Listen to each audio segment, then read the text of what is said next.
Hello everyone. कैसे हो आप सब लोग। स्वागत है आपका हमारी डिवाइन जर्नी में। तो चलिए स्टार्ट करते हैं। आज मैं आपकी जो आज की वीडियो है ना, ये बड़ी ही अमेजिंग एंड इंटरेस्टिंग होने वाली है। तो वीडियो को बिना स्किप किए एंड तक जरूर देखिएगा। देखो, हमारा चैनल है किस पर है? लॉ ऑफ अट्रैक्शन पर। ये लॉ ऑफ अट्रैक्शन रियल में होता क्या है, आज की वीडियो में हम यही डिस्कस करने वाले हैं। लॉ ऑफ अट्रैक्शन जो है वो रियल होता है या फेक है, या फिर ऐसे ही कुछ बनाया हुआ है, कोई सुपरस्टिशन है, कोई अंधविश्वास है, क्या है ये लॉ ऑफ अट्रैक्शन रियल में है क्या? इससे विशेष मैनिफेस्ट होती है या आप सबको ऐसे ही पागल बनाया जाता है? देखो, लॉ ऑफ अट्रैक्शन के ऊपर ना आप यूट्यूब पर देखोगे ना, आपको बहुत सारे चैनल्स मिलेंगे। बहुत सारे चैनल्स हैं, कई सारी बुक्स लिखी गई हैं। द सीक्रेट हो गया, ठीक है, power of positive thinking, power of law of attraction, the law of attraction, जादू हो गया। इतनी सारी बुक्स है ना, मतलब 1000+ आपको बुक्स देखने को मिलेंगी लॉ ऑफ अट्रैक्शन पर। बहुत सारी बुक्स है और ज्यादातर लोग इसे अपनी लाइफ में ना अप्लाई भी करते हैं। बहुत से लोग अप्लाई करते हैं। पहले ये एक सीक्रेट था, ठीक है, पहले एक सीक्रेट था, लेकिन अब ये सीक्रेट जो है वो रिवील हो चुका है। बहुत से लोग अपनी लाइफ में अप्लाई करते हैं और इतने सारे यूट्यूब पर चैनल है ना जो आपको लॉ ऑफ अट्रैक्शन सिखाते हैं, लॉ ऑफ अट्रैक्शन के बारे में बताते हैं। बहुत से लोगों का ये फुल टाइम वर्क भी है, उनकी जॉब भी है कि वो इसी से पैसे कमाते हैं। ठीक है, लॉ ऑफ अट्रैक्शन सिखाते हैं, उसी से पैसे कमाते हैं। ये फुल टाइम वर्क बन चुका है बहुत लोगों का। लॉ ऑफ अट्रैक्शन की ना 1000 बिलियन की जो है कंप्लीट वो इंडस्ट्री लगा लो, एक तरीके से वो बन चुकी है कि लोग ना इतना पैसा कमाते हैं ये लोगों को सिखाकर। अब आप खुद सोचो यार कि ऐसा क्या है इसमें, ऐसा क्या है जो लोग इसके पीछे पागल हैं? इससे क्या सच में हमारे जो सपने हैं वो सच होते हैं? जो हम चाहते हैं क्या सच में हमें वो मिल जाता है? हम जो सोचते हैं हमारी लाइफ में, जो भी हम चाहते हैं कि लाइक जैसे कि हमें किसी से शादी करनी है, कोई हमारा पार्टनर है, या फिर हमें पैसे चाहिए 1 लाख, 10 लाख, 1 करोड़, या हमें ना हमारे सपनों का घर चाहिए, कोई ऐसी ड्रीम जॉब चाहिए, हमें चाहिए कि हमारे पेरेंट्स हमारी बात माने, हमें चाहिए कि जैसी लाइफ मैं चाहती हूँ ना वैसी मुझे मिले। क्या सब कुछ इससे मिल जाता है? क्योंकि देखो, कहीं ना कहीं माइंड में ये बिलीव तो है ना कि इससे कुछ तो होता है, तभी तो लोग इतने पैसे दे के जितनी भी क्लासेस होती हैं, इसकी कोई वेबिनार होता है, कोई सेमिनार होता है, कोई बैच होता है, या फिर कुछ भी होता है, यूट्यूब पर इतने लोगों ने फॉलो किया हुआ है, तो उनके अंदर ना कहीं कोई बिलीव तो है ही ना कि इससे सच में कुछ तो होता है। ठीक है, इससे कुछ ना कुछ तो हमारी लाइफ में चेंज होगा ही। क्या पता जो हम चाहते हैं वो हमें मिल जाए, क्या पता जो हम मैनिफेस्ट करना चाहते हैं हमारी वो विश पूरी हो जाए। इससे कुछ ना कुछ तो होता ही होगा ना, तभी तो इतने सारे लोगों ने फॉलो किया हुआ है। जितने भी बैचेस, वेबिनार, सेमिनार्स होते हैं उनमें इतने सारे लोग आते हैं, पैसे खर्च करके, अपने पैसे खर्च करते हैं और वो वेबिनार्स वगैरह लेते हैं कुछ ना कुछ सीखने के लिए, क्योंकि कहीं ना कहीं उनकी कुछ ऐसी विशेज है जिन्हें वो पूरा करना चाहते हैं अपनी लाइफ में। तो उन्हें ना लॉ ऑफ अट्रैक्शन एक ऐसा रास्ता लगता है, ऐसा जरिया लगता है जिसके जरिए ना वो अपनी लाइफ की सारी विशेज को पूरे कर सकते हैं। तो एक्चुअली में लॉ ऑफ अट्रैक्शन ना रियल में है क्या, तो हम इसे ना एक तरीके से जानेंगे साइंटिफिक वे में भी, और जो अपने होते हैं कि मैथिकल मैथ वगैरह होते हैं उस वे में भी हम इस लॉ ऑफ अट्रैक्शन को जानेंगे कि रियल में होता क्या है, कैसे वर्क करता है, हम इसे कैसे अपनी लाइफ में अप्लाई कर सकते हैं। देखो, लॉ ऑफ अट्रैक्शन की डेफिनेशन बताए ना, तो इसकी डेफिनेशन होती है कि आप वही अट्रैक्ट करते हो जिस चीज पर आप फोकस करते हो। जिस भी चीज पर आप फोकस करोगे ना आपकी लाइफ में वही अट्रैक्ट हो जाएगा। कैसे? देखो, अगर आप फोकस करते हो पैसे पर, ठीक है, आप खुद से बोलते हो आपके पास बहुत पैसा है, आप बहुत अमीर हो, आपके पास चारों तरफ से पैसा आ रहा है, आप बहुत अमीर हो, ठीक है, आप पैसे पर फोकस करोगे ना। ऐसा नहीं है कि पैसे के पीछे भागना है, बिल्कुल नहीं, उसे लेट गो करना भी जरूरत है, बस फोकस करना है। आपके माइंड को आपको ये एहसास कराना है कि हाँ आपके पास पैसा है, पैसे पर फोकस करो, ठीक है। तो आपके पास ना वो पैसा, आप वही पैसा अट्रैक्ट करोगे जिस पर आप फोकस कर रहे हो, ठीक है। आपको फोकस करना है, आपके पास बेटर रिलेशन है, बहुत अच्छे रिश्ते हैं, आपके जितने भी रिलेटिव्स हैं सब आपके साथ बहुत अच्छे हैं, तो आप बेटर रिलेशन अट्रैक्ट करोगे। आप अगर खुद से बोलते हो, आप अगर फोकस करते हो हेल्थ पर कि आपके पास बेटर हेल्थ है, अच्छी हेल्थ है, तो पता है अपॉर्चुनिटीज भी वैसे ही निकल के आती है। जिस भी चीज पर आप फोकस करते हो ना, तो आपको वैसे ही अवसर मिलते हैं कि वो चीज आप अट्रैक्ट कर पाओ, आपकी लाइफ में वैसे ही अवसर आते हैं। तो लॉ ऑफ अट्रैक्शन की जो डेफिनेशन है ना वो यही है कि जिस भी चीज पर आप फोकस करते हो ना वो आपकी लाइफ में आप अट्रैक्ट करते हो, वो आपकी लाइफ में रियल बन जाती है। ठीक है, तुम जो भी गोल डिसाइड करोगे वही तुम्हारी लाइफ में रियल में आएंगे। जो भी तुम थॉट सोचोगे वही तुम्हारी लाइफ में आएंगे, वही तुम अट्रैक्ट करोगे। देखो, तुमने शाहरुख खान का एक डायलॉग तो सुना ही होगा कि किसी चीज को पूरी शिद्दत से चाहो तो पूरी कायनात उसे मिलाने की कोशिश में जुट जाती है। तो ये वही लॉ ऑफ अट्रैक्शन की ही बात है। अगर तुम किसी चीज पर फोकस करोगे ना तो पूरा यूनिवर्स तुम्हारे पास उस चीज को लाने के लिए वर्क करेगा। देखो लॉ ऑफ अट्रैक्शन ना हमें अभी पता चला है लॉ ऑफ अट्रैक्शन क्या है, ठीक है, हम अभी जानना शुरू किया है इसे, लेकिन लॉ ऑफ अट्रैक्शन जो है ना वो बहुत पहले से चला आ रहा है। जो हमारे एंशियंट टाइम था ना तभी जो है ये लॉ ऑफ अट्रैक्शन ना तभी से स्टार्ट किया जा रहा है। पर देखो एक हमारे जो हिंदू धर्म है उसमें एक वो मिलता है, ठीक है, जैसे कि बोलते हैं कि यूनिवर्स ने ना, भगवान ने हम सबको एक पावर दी है, ठीक है। तो जब भगवान हमें ये पावर दे रहा था ना तो किसी ने बोला कि ये ह्यूमन है, इंसान है, ह्यूमन माइंड है, अपनी गलतियों का, अपनी जो शक्तियों का ना गलत इस्तेमाल कर सकते हैं। तो इन शक्तियों को ना ऐसी जगह पर छुपाया जाए जहां पर ना ये इन्हें आसानी से मिले ना। तो फिर ना सबने अपनी अपनी राय दी कि कहीं पहाड़ों में छुपा दो, कहीं आसमान में छुपा दो, कहीं जमीन में छुपा दो। तो उन्होंने बोला कि इंसान ना एक दिन हर जगह पर पहुंच ही जाएगा। तो उन्होंने बोला कि क्यों ना इन शक्तियों को ना जो इंसान है ना उसके अंदर ही छुपाया जाए, क्योंकि उसकी सबसे बड़ी कमजोरी होती है वो बाहर पूरी दुनिया में ढूंढेगा लेकिन कभी अपने अंदर नहीं झांकेगा, और जो अपने अंदर झांक लेगा ना वो सबसे पावरफुल इंसान बन जाएगा। तो बस वही ये लॉ ऑफ अट्रैक्शन की ही बात है, उससे हमारे माइंड में छुपाया गया है, बस समझने वाली बात है। देखो पुराने टाइम से जो लॉ ऑफ अट्रैक्शन है ना इसका जो ये है वो चला आ रहा है।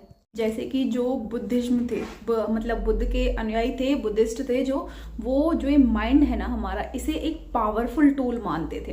वो कहते थे कि जो अपने माइंड को कंट्रोल में कर सकता है ना वो जो चाहे वो मैनिफेस्ट कर सकता है, अपनी लाइफ में जैसे चाहे ना वैसे अपनी लाइफ को बना सकता है। जो हमारे हिंदुइज्म थे उसमें क्या बताया जाता है कि इंसान जो होता है ना उसके थॉट्स, उसके इंटेंशन ही जो उसकी डेस्टिनी है ना उसे बनाते हैं। ऐसा बोलते हैं ना कि जो आपकी लाइफ है ना वो एक खाली नोटबुक की तरह होती है जिसका पहला पेज और लास्ट का पेज ना लिखा हुआ होता है, मतलब आपकी बर्थ और डेथ दोनों ही आपके हाथ में नहीं होते, वो लिखे हुए होते हैं, लेकिन जो बीच के पेजेस होते हैं ना वो खाली होते हैं।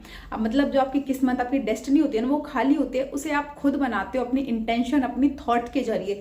जो हम खुद बैठे रहते हैं ना कि यार किस्मत में होगा तो हो जाएगा, भरोसे पर बैठे रहते हैं, वो नहीं। जो आपकी लाइफ है ना वो आपके थॉट्स और आपकी इंटेंशन ही प्रिपेयर करती है। और देखो बाकी देखो एक वो था दाओइज्म का थ्योरी दी थी जिसने लाओ तज, उसने भी यही बोला था कि अगर आपको अपनी लाइफ बनानी है ना तो अपनी सोच पर नजर रखो। आपके जो भी थॉट्स हैं ना वो आपके शब्दों में बदल जाते हैं, और जो शब्द होते हैं वो आपके एक्शन बन जाते हैं। देखो आपकी जो भी आप सोचोगे वो आपके थॉट्स, आपके वर्ड्स बनकर निकलेंगे। आपके थॉट्स, जो आपके वर्ड्स होंगे उन्हीं वर्ड्स के अकॉर्डिंग आप एक्शन लोगे। जो आप एक्शन लोगे वो आपकी आदत बन जाएगी, जो आपकी आदत बनेगी वही आपका करेक्टर बन जाएगा, और जो आपका करेक्टर होगा ना वो आपकी किस्मत बन जाएगी। ये लाओ तज की दाओइज्म का जो थ्योरी दी थी उन्होंने, लाओ तज की उन्होंने ये पूरी थ्योरी बताई थी एक, तो यही था। देखो अब जो हमारी लाइफ है ना, लॉ ऑफ अट्रैक्शन बेसिकली आपकी थॉट्स, आपकी इंटेंशंस पर डिपेंड करता है। लॉ ऑफ अट्रैक्शन जो था ना वो सबसे पहले जिसका वो फाउंडेशन हुआ था ना वो मतलब इजिप्ट और ग्रीक, वहां पर हुआ था, इजिप्ट और ग्रीक पर हुआ था। तो वहां पर ना उस टाइम पर ग्रीक में हर्मेनथेसियम की एक फिलॉसफी बहुत पॉपुलर हुई थी। एक फिलॉसफी थी मतलब उन्होंने एक बुक लिखी थी, द बुक ऑफ कैबेलियम। उसमें उन्होंने ना यूनिवर्स के 7 लॉज का उन्होंने जिक्र किया था। 7 यूनिवर्सल लॉज के बारे में उन्होंने बताया था, जिनमें से एक लॉ था प्रिंसिपल ऑफ मेंटलिज्म, जो बहुत ज्यादा पॉपुलर हुआ था, जिसका मतलब था कि ऑल इज माइंड। मतलब ये है कि जो आपकी मेंटल क्रिएशन ही आपकी सब कुछ है। जो आप अपने माइंड से क्रिएट करते हो ना वही आप मैनिफेस्ट करते हो। जो आप माइंड में सोचते हो, जो आप माइंड को अपने को रियलाइज करवाते हो वही आपकी रियलिटी बनता है। वहीं से शुरुआत हुई इस लॉ ऑफ अट्रैक्शन की। तो यहीं से ना फिर 19 सेंचुरी में जो ये थॉट था, ये थॉट और ज्यादा उभर कर बाहर आने लगा, ये लॉ ऑफ अट्रैक्शन का थॉट, कि हम ना अपने माइंड से अपनी रियलिटी को बना सकते हैं, अपनी लाइफ को हम अपने माइंड से क्रिएट कर सकते हैं। वहीं से ये थॉट्स निकल कर आया। मेनली 3 लोग थे जिन्होंने इस पर वर्क किया और इस थॉट्स को ना आगे लोगों में पहुंचाया था। देखो वो लोग कौन थे, एक तो Phineas Quimby, Ralph Waldo Emerson and William Walker Atkinson. तो ये 3 लोग थे, ये मानते थे कि जो माइंड है ना उसके पास एक ना हीलिंग पावर होती है। ठीक है, हमारा माइंड एक ऐसी चीज है जो तुम्हारी हर एक बीमारी को ठीक कर सकता है। माइंड के पास वो पावर है जिससे तुम जो चाहो ना वो पा सकते हो। तुम्हें पैसा चाहिए, कुछ भी चाहिए वो तुम पा सकते हो। माइंड के पास पावर है। जिससे ना तुम जो चाहे वो अट्रैक्ट कर सकते हो। और यहीं से शुरुआत हुई लॉ ऑफ अट्रैक्शन की। यहीं पर ना जो ये फिलॉसफी थी ना, ये जो थ्योरी थी, इसे लॉ ऑफ अट्रैक्शन का नाम मिला था। फिर उसके बाद 20वीं सेंचुरी में ना नेपोलियन हिल की बुक आई थी थिंक एंड ग्रो रिच, जिसमें इन्हीं चीजों को बताया गया था कि आप जो भी सोचते हो ना, आप वैसा बन जाते हो। आप जैसा सोचते हो वही आप अट्रैक्ट करते हो। वहां से जो ये थॉट था ना, वो और ज्यादा बाहर निकल के आया। लोगों ने इसे जानना शुरू किया कि ऐसा भी कुछ होता है कि जो हम सोचेंगे ना, वो हमारी लाइफ में रियलिटी बन जाएगा। ऐसा भी कुछ होता है कि जो हमारी लाइफ है ना, वो हम खुद क्रिएट कर रहे हैं अपने थॉट्स के जरिए। उसके बाद ना ये चीज और ज्यादा पॉपुलर होती चली गई। फिर उसके बाद बहुत सारी books I, the power of subconscious mind, the think and grow rich, the power of positive thinking. फिर उसके बाद ना 20वीं सेंचुरी में ना रोंडा बर्न की एक बुक आई थी द सीक्रेट। ये बुक इतनी पॉपुलर हुई थी ना, इस पर एक मूवी भी बनी थी, जिसमें जितने भी सेलिब्रिटीज वगैरह थे, जो भी थे ना, उन सबको इसके बारे में बताया गया था। उन सब ने इसे प्रमोट किया था। तो ये ना इतनी ज्यादा फेमस हो गई कि सभी लोगों, जो जन जन लोग थे, सब इसे जानने लग गए कि ऐसा भी कुछ होता है। मतलब अब एक चीज आपने देखी होगी, जो चीज बहुत ज्यादा पॉपुलर हो जाती है ना, बहुत ज्यादा मतलब ज्यादातर लोगों के पास पहुंच जाती है ना, उसकी ना फिर वैल्यू खत्म हो जाती है। तो यही फिर लॉ ऑफ अट्रैक्शन के साथ हुआ। लोगों ने ना फिर इसे पैसों के लिए बेचना स्टार्ट कर दिया। अपने लॉज निकालना, अपनी बुक्स निकालना, बैचेस लेना, ये लेना, कोर्स लेना, वो लेना, फिर पता है मतलब सबके पास पहुंच गया। ठीक है, तो वहीं से नेगेटिविटी शुरू हुई। क्योंकि देखो, जो लोग यूज करना जानते हैं उनके लिए बहुत ही अच्छी बात है, बट जो नहीं यूज करना जानते ना, वो फिर इसका गलत यूज करते हैं। इसका एक एग्जांपल भी मैं आपको बताती हूँ। जिस टाइम ये सीक्रेट बुक बहुत ज्यादा पॉपुलर हुई थी ना, उसी टाइम ना एक लेडी थी किम थिंकम करके। तो उन्होंने ना वो इतनी ज्यादा जो ये बुक थी ना, उससे इतनी ज्यादा वो मतलब प्रभावित हुई थी कि उन्होंने ना, उन्हें ब्रेस्ट कैंसर था, तो उन्होंने अपने कैंसर का इलाज करना बंद करवा दिया। उन्होंने बोला कि मुझे खुद पर यकीन है, मुझे मेरे माइंड पर यकीन है कि जो ये कैंसर है ना, ये मेरा जो कैंसर है ना, वो बिना इलाज के ही ठीक हो जाएगा। मेरा माइंड इसे ठीक कर देगा। मैं लॉ ऑफ अट्रैक्शन यूज करके ना, जो ये बीमारी है ना, वो ठीक हो जाएगी। और हुआ क्या, वो अच्छे से इसको अप्लाई नहीं कर पाई, अच्छे से यूज नहीं कर पाई, और कैंसर से उनकी जो है वो डेथ हो गई। तो बताए, देखो, लॉ ऑफ अट्रैक्शन ये रियल चीज है, झूठ नहीं है, रियल है। बट ये आपके लिए तभी काम करेगा जब आपको इसे यूज करना आएगा। ये नहीं है कि आप पैसे देके वेबिनार्स अटेंड करो, बैचेस लो, सेमिनार लो, कोई फायदा नहीं होगा उनका जब तक आप इसे अच्छे से यूज करना नहीं सीख पाओगे। इनमें अच्छे से यूज करना सिखाते हैं, डिपेंड करता है आपके ऊपर। आपको अपने माइंड की कैपेसिटी को जानना होगा, उसी अकॉर्डिंग आपको इन्हें यूज करना होगा। तो देखो, लॉ ऑफ अट्रैक्शन का ना यूज कैसे करना चाहिए, कैसे करना चाहिए कि हम अपनी जो थिंकिंग है, अपनी जो थॉट्स है ना, उन्हें अपनी डेस्टिनी बना सकें। जो हम चाहते हैं ना, वो हम मैनिफेस्ट कर सकें। चलिए उसके बारे में लॉ ऑफ अट्रैक्शन कैसे वर्क करता है। साइंटिफिक लैंग्वेज में बोले तो law of attraction means neuroplasticity. मतलब जो भी आप अपनी लाइफ में पाना चाहते हो ना, उसे पहले आपको अपने माइंड में अचीव करना होगा, आपको विजुलाइज करना होगा खुद को वैसे करते हुए। देखो, इस पर ना बहुत सारी रिसर्चेस की जा चुकी हैं। एक रिसर्च की थी, एक ना वॉलीबॉल खेलने वाले 3 ग्रुप्स बनाए थे। तो उनमें क्या किया था, जो पहला ग्रुप था ना, उसे 1 घंटे का टाइम दिया था स्टेडियम में प्रैक्टिस करने के लिए, जो ग्राउंड था उस पर प्रैक्टिस करने के लिए, कि वो अपने बॉल्स को जो गोला होता है उसमें डाले। ठीक है। दूसरा ग्रुप था, उन्हें टाइम दिया गया था कि वो अपने माइंड में प्रैक्टिस करें, कि विजुलाइज करें कि जो वो बॉल है ना, वो उसे सीधे उस गोले में डाल रहे हैं। उन्हें जस्ट विजुलाइज करना था उस तरीके से। और जो तीसरा ग्रुप था, उसे कुछ भी ना करने को दिया गया था। तो जब रियलिटी में इसे कराया गया, तो जो वो पहला ग्रुप था ना, उन्होंने 20% जो था उन बॉल्स को सही डाला। जो लास्ट वाला ग्रुप था, उन्होंने 0 परफॉर्मेंस उनकी वो रही थी, क्योंकि उन्होंने किसी भी तरीके से कोई प्रैक्टिस नहीं थी। लेकिन जो सेकंड वाला ग्रुप था, जिन्होंने माइंड में प्रैक्टिस की थी ना, विजुलाइज किया था, उनकी जो वो थी, वो 40% उन्होंने उस बॉल को सही डाला था। 40% उनकी परफॉर्मेंस थी, वो बेस्ट थी। तो आप खुद इमेजिन कर सकते हो। देखो, पहले ना, अगर आप कोई भी चीज अपनी लाइफ में चाहते हो ना, तो उसे आपको माइंड में इमेजिन करना पड़ेगा, उसको विजुलाइज करना पड़ेगा। कुछ भी हो, कई सारे ऐसे, जैसे देखो कि जो पहला बंदा था जिन्होंने माउंट एवरेस्ट को क्रॉस किया था, उन्होंने भी पहले से अपने माइंड में क्रॉस किया था। जो डिज्नी चैनल है, जिन्होंने डिज्नी चैनल को बनाया है, तो वो ना अपनी डेथ बेड पर थे जब उन्होंने इस डिज्नी चैनल को बनाया था। तो एक रिपोर्टर था, तो वो उनके पास आया था। उन्होंने बोला कि सर, जो आपका जो डिज्नी चैनल है ना, उसका फर्स्ट वो प्रमोट होने जा रहा है, आपको कैसा लग रहा है कि आप उसे कभी नहीं देख पाओगे।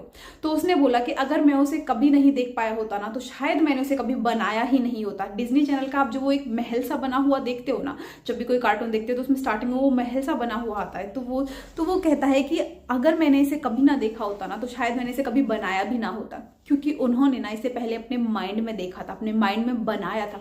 तो उसी तरीके से ना आप कोई भी चीज चाहते हो ना तो उसे पहले आपको अपने माइंड में बनाना पड़ता है। अब देखो यहाँ पर ना हम क्या गलतियां करते हैं, हम सोचते हैं कि हम अफर्मेशन बोलेंगे, विजुलाइज करेंगे, ये करेंगे ना और चीजें हो जाएंगी।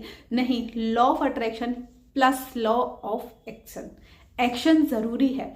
लॉ ऑफ अट्रैक्शन ना सिर्फ तुम्हारे माइंड को उसके लिए प्रिपेयर करता है, तुम्हारे माइंड में वो चीज रियलिटी में बन जाती है, उसके बाद ना तुम्हारा माइंड तुम्हारी बॉडी को उसके अकॉर्डिंग कमांड देता है और फिर तुम्हें उसके अकॉर्डिंग एक्शन लेना पड़ता है। वो जो किम थिंकर थी ना, उनकी डेथ क्यों हुई? क्योंकि उन्होंने ना सिर्फ खुद से वो एक अंधे विश्वास की तरफ चली गई थी कि हाँ मुझे कुछ नहीं होगा, मैं मैनिफेस्ट कर लूंगी, बट उन्होंने एक्शन पर ध्यान नहीं दिया। वो फिर सिर्फ अट्रैक्ट करने पर लगी रही, उन्होंने एक्शन पर ध्यान नहीं दिया। यही ना सबसे बड़ी गलती होती है हमारी, कि हम ना लॉ ऑफ अट्रैक्शन के पीछे तो भागते हैं बट जो हमें एक्शन लेना होता है ना वो हम नहीं ले पाते। जब तक आप लॉ ऑफ एक्शन को नहीं समझोगे ना, आपके लॉ ऑफ अट्रैक्शन का ना कोई भी फायदा नहीं है। तो एक्शन लेना ना, राइट टाइम पे राइट एक्शन लेना बहुत जरूरी है। देखो कोई भी चीज चाहिए आपको, उसे विजुलाइज करो। माइंड पता है क्या करता है, माइंड को ना इमेजिनेशन और रियलिटी में ना फर्क समझ नहीं आता। उसे नहीं पता क्या इमेजिनेशन है क्या रियलिटी है। जो तुम इसे कमांड दोगे ना वो यही समझेगा, वो सिर्फ वही समझेगा। तुम उसे बोलोगे ना कि तुम अमीर हो, तुम अमीर हो, तुम अमीर हो, तो वो उस माइंड को लगेगा कि तुम बहुत अमीर हो, तुम्हारे पास बहुत पैसा है। तो वो ना तुम्हारी बॉडी के अंदर ना वही रेडिएशन, वही एनर्जी भेजेगा और फिर ना तुम्हारे सामने वही अवसर आएंगे जिससे तुम पैसे कमा सको। अब डिपेंड करता है तुम्हारे ऊपर कि तुम उन अवसर को पहचान पाते हो या नहीं, तुम उन अवसर को यूज करते हो या नहीं। अगर तुम उन्हें यूज नहीं करते ना तो तुम्हारा लॉ ऑफ अट्रैक्शन यूज करना ना बिल्कुल बेकार है। बट अगर तुम उन्हें, जो तुम्हारे अवसर होते हैं उन्हें यूज करके ना एक्शन लेते हो, तो जो तुम अपने माइंड में तुमने जो ड्रीम देखा है ना वो रियलिटी में बन जाएगा। तुम अपने माइंड में ड्रीम देखते हो, लाइक तुम्हारी जो शादी है तुम्हारे ड्रीम पार्टनर से होती है, ठीक है, तुम विजुलाइज करते हो, डेली विजुलाइज करते हो, डेली विजुलाइज करते हो, लेकिन जब एक्शन लेने का टाइम आता है ना तुम पीछे हट जाते हो। तो फिर उस लॉ ऑफ अट्रैक्शन का भी ना कोई फायदा नहीं है अगर तुम लॉ ऑफ एक्शन को ही यूज करना ना सीखो। तो लॉ ऑफ अट्रैक्शन तभी काम करता है जब तुम लॉ ऑफ एक्शन को यूज करोगे। ये इसका सबसे बड़ा एक थ्योरी है, इसकी सबसे बड़ी थ्योरी है।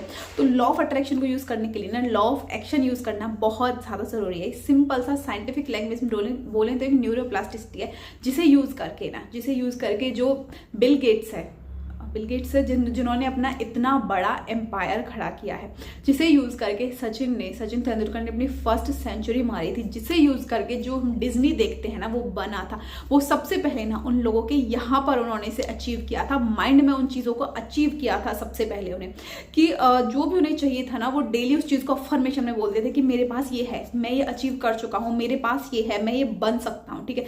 वो अपनी इमेजिनेशन में डेली उन्हें देखते थे कि हाँ ये चीज मेरे पास है, और फिर उसके अकॉर्डिंग ना उन्होंने एक्शन लेना स्टार्ट किया। जब उन्होंने एक्शन लिया ना तो रास्ते ना अपने आप बनते चले जाते हैं। वो कहते हैं ना तुम जब कोई भी चीज को चाहो तो पूरी कायनात तुम्हें उसे मिलाने की कोशिश में लग जाती है। तो बस वही वाली बात है, अगर लॉ ऑफ अट्रैक्शन को यूज करना है ना तो राइट टाइम पे राइट एक्शन लेना भी बहुत जरूरी है। अदरवाइज ना लॉ ऑफ अट्रैक्शन का ना तुम्हारी लाइफ में कोई मीनिंग नहीं होने वाला है। यही सबसे बड़ा रीजन है कि तुम्हारी जो विशेज है ना वो मैनिफेस्ट ही नहीं हो पाती हैं, और तुम ये वेबिनार लेना, वो वेबिनार लेना, ये टेक्निक करना, वो टेक्निक करना, उसके चक्कर में ना फंस के ही रह जाते हो। क्योंकि जब एक्शन लेने का टाइम आता है ना तुम एक्शन ले ही नहीं पाते हो। माइंड को तुम ये रियलाइज करवा देते हो, हाँ तुम्हारे पास ये है, तुम्हारे पास ये है, ये तुम्हारी रियलिटी में आने वाला है, लेकिन जो एक्शन लेने होते हैं तो कहाँ तुम शांत बैठ जाते हो। फिर माइंड भी पागल बन जाता है। अगर अपनी लाइफ में कुछ अचीव करना है ना तो पहले तो उसे विजुलाइज करो, अपने माइंड को रियलाइज करवाओ, इमेजिनेशन करो उसकी, अपने माइंड को ये रियलाइज करवाओ कि हाँ तुम्हारे पास ना वो चीज़ है, तुम उसे हासिल कर सकते हो, तुम उसके लायक हो, तुम उसके लायक बन सकते हो, ठीक है। अपने माइंड को, क्योंकि माइंड को इमेजिनेशन और रियलिटी में ना कोई फर्क नजर नहीं आता है, तो तुम्हें ना इस माइंड को ये रियलाइज करवाना है। फिर उसके अकॉर्डिंग ना जो तुम्हारा माइंड है ना वो तुम्हें अवसर दिखाएगा आगे। माइंड का काम पता है क्या होता है? इसका काम सिर्फ इतना होता है कि जो भी तुम इसके अंदर फीड करते हो ना, ये उसे, जो भी तुम बार बार बोलोगे ना, ये उसे सबकॉन्शियस माइंड तक लेके जाता है, और फिर सबकॉन्शियस माइंड में एक बार चीज वो बैठ जाती है ना, फिर वो ना उसे तुम्हारी लाइफ में रियलिटी बनाने की कोशिश करता है। ऐसा नहीं है कि तुम बोलोगे तुम्हारे सबकॉन्शियस माइंड में वो बैठ गया, फिर अचानक से तुम सुबह उठोगे और जादू की तरह वो सारी चीज़ें तुम्हारे सामने आ जाएंगी। ऐसा कुछ नहीं होता है। सबकॉन्शियस माइंड ना फिर उसे तुम्हारी लाइफ में रियल बनाने पर काम करता है। वो तुम्हारी बॉडी को इस हिसाब से कमांड देता है और उस हिसाब से तुम्हें आगे जो अवसर मिलते हैं फिर उन पर ना तुम्हें एक्शन लेना होता है। जब तुम एक्शन लोगे ना तभी तुम्हारी जो विशेष है ना वो मैनिफेस्ट हो जाएंगी। तो लॉ ऑफ अट्रैक्शन का रियल मीनिंग यही है। लॉ ऑफ अट्रैक्शन तभी कंप्लीट होता है जब उसके साथ लॉ ऑफ एक्शन मिला दिया जाए। तो एक्शन लेना भी बहुत जरूरी है। बाकी और भी कुछ चीजें जो मैं बताना चाहती हूँ तो इस वीडियो के सेकंड पार्ट में वो बताऊंगी। ये वीडियो बहुत ज्यादा लंबी हो जाएगी। तो चलिए आज की वीडियो में इतना ही, मिलते हैं नेक्स्ट पार्ट में। ये अगर आपको वीडियो अच्छी लगी हो, नॉलेज मतलब इसकी जो नॉलेज में जो भी मैंने दी है वो आपको अच्छी लगी हो तो कमेंट में मुझे जरूर बताइएगा। आपको समझ में आया हो मैं क्या बताना चाहती हूँ तो जरूर बताइएगा और ज्यादा से ज्यादा शेयर कीजिएगा। बाय बाय सभी को।